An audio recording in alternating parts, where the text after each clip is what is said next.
to the channel. In today's video, I'm going to show you how to make a tea party picnic that comes together super quick, no cooking, no baking. So let's take a look. Before we do that, I want to quick let you know that the recipes that I use in this video will be linked down into the description. It'll take you to a blog post because I have a blog now. It's super cool. And I've even gone back to other videos and added to those blog posts. One section that I'm really excited about is the common mistakes to avoid. I actually use this as a math teacher. If you tell people, make sure to do this, make sure to do this, make sure to do this, they don't really listen to you. But if you say a really common mistake that I see a lot of people make is somehow it clicks better with students, and I think it's going to click better with you too. So I've added that to a lot of my previous videos, which I'm super excited about, and we'll be adding that moving forward. I don't have any of that for today because today's not that technical. So the recipes that we're going to be doing today are a turkey avocado croissant. I'm going to do cream puffs 3 different ways. We're going to use store-bought cream puffs, but we're going to glaze them 3 different ways. And then also I'll finish the board off with cucumbers, which is kind of a nod to cucumber sandwiches, and then also fresh strawberries, which you could dip if you wanted to. And then for the tea side of things, I'm making an iced tea, obviously. You could do any iced tea that you like. I came up with a passion raspberry tea, and I think you're really going to like it. So let's get into the video. Let's start with the tea. To make the tea, you're going to take some passion tea bags and you're going to put them into a jar. You're then going to take some boiling water and pour it over, and we're just steeping the tea bags here. We're making a nice strong passion tea. If you've never had passion tea, it's by Tazo and it's a hibiscus tea.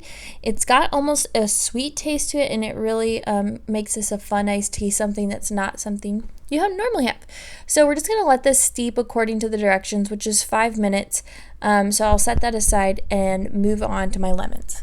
Now we're going to juice a couple lemons. I'm not really trying to give this a lemonade flavor. I'm just trying to kind of break the sweetness and make this a little more interesting. I then have some frozen raspberries, and they kind of break down when you thaw them, but I'm just breaking them down with a fork here. They don't need to be pureed. And we're actually going to use this for 2 recipes. We're going to use it for the tea, but we're also going to set aside a little juice for one of the glazes on the cream puffs. Now, my glaze ended up having a few seeds. If you had a strainer, that would be really nice, just to have some smooth juice, but I'm just pulling out a very little bit, a couple teaspoons of this raspberry juice, maybe a tablespoon. And I didn't use recipes for these glazes, but I'll talk more about the consistency you need moving forward. I then dropped in my lemon juice to my raspberries, and then I also added a little bit of sugar. The sugar was not to make this a super sweet tea, but just to tame the raspberries as they're pretty tart and that lemon juice and just kind of finish it off. So I just gave this little slurry of the lemon juice and the raspberry and the sugar a quick mix with my fork, and then I was ready to put it all together.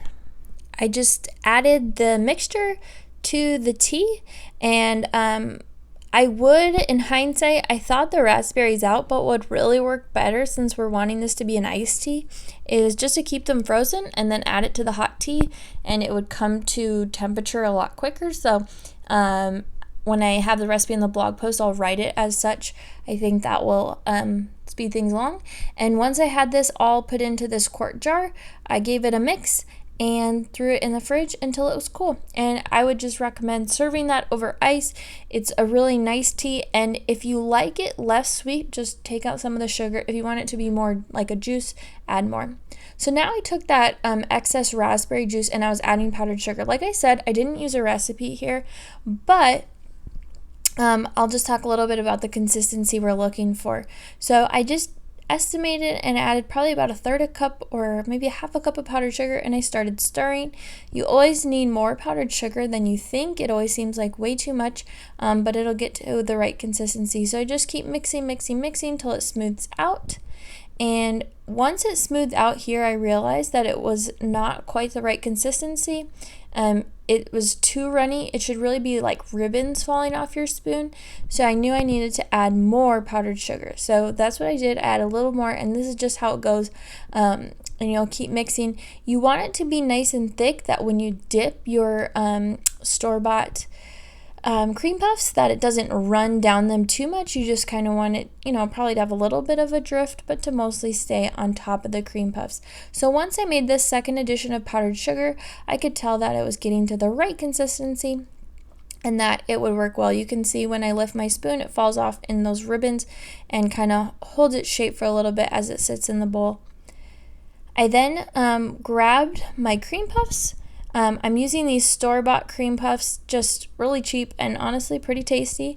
From Walmart, you could make your own, but the whole point of this is for it to come together really quickly. So I'm just taking those cream puffs and I'm just going to dip the tops of them in the glaze. And this is our first glaze, which is a raspberry. And I'm also going to show you how to make a chocolate and an espresso glaze. So for the next two glazes, we're going to start with some heavy whipping cream, and for both of them, we're going to warm them in the microwave for about 20 seconds.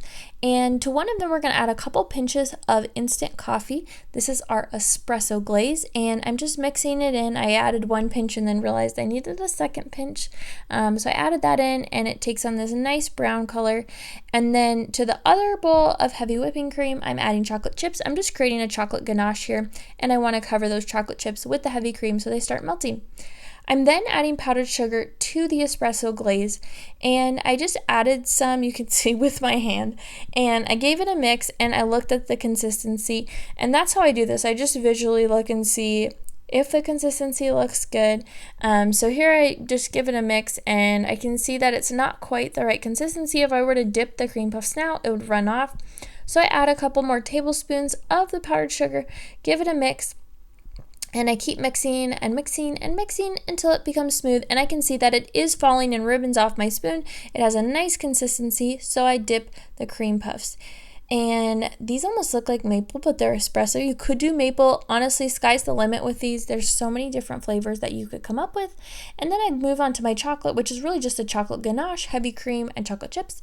Give it a mix and make sure it's smooth. And then I'm dipping my cream puffs into this. I love this idea because it uses store-bought cream puffs, and all of a sudden you have 3 different flavors, creates a lot of visual interest, and obviously is super yummy as well.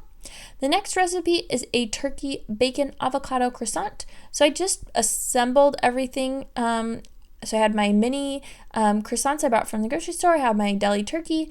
I have my tomato and my cheddar cheese, and I have my avocado. Now I do season my avocado here. I think that it's really important. I use salt and pepper, and then I also use everything but the bagel seasoning. If you didn't have that, you wouldn't have to use it, but I do think it adds some nice flavor, and you at least want to add salt and pepper to your avocado. And then it's just a matter of putting the croissants together, which is not complicated. Obviously, you could use any flavors you like here. So if you want to do like a ham and Swiss or whatever you come up with, you could have a variety of different mini croissants or sandwiches. If you wanted to use a different bread, sky's the limit.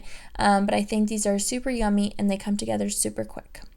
The last thing I put together for the board was just simply slicing up a cucumber. I really wanted to bring in that tea party feel with some cucumber sandwiches, but I knew that I already had a pretty rich menu with the croissants and the cream puffs, so I thought just some raw cucumbers would be nice to break it all up.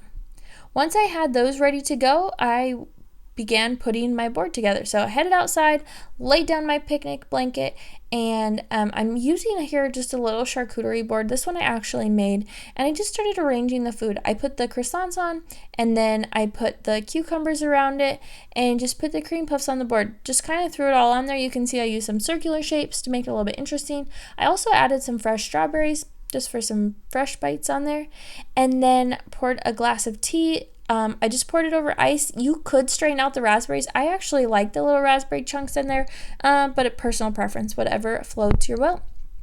So this is the picnic tea party board. Make sure when you set this up, it's where you want it to be. So if you were heading somewhere for this picnic, you would want to pack it all in containers. And then when you get there, put your board down and set everything on the board. I think that would be the easiest way to transport it.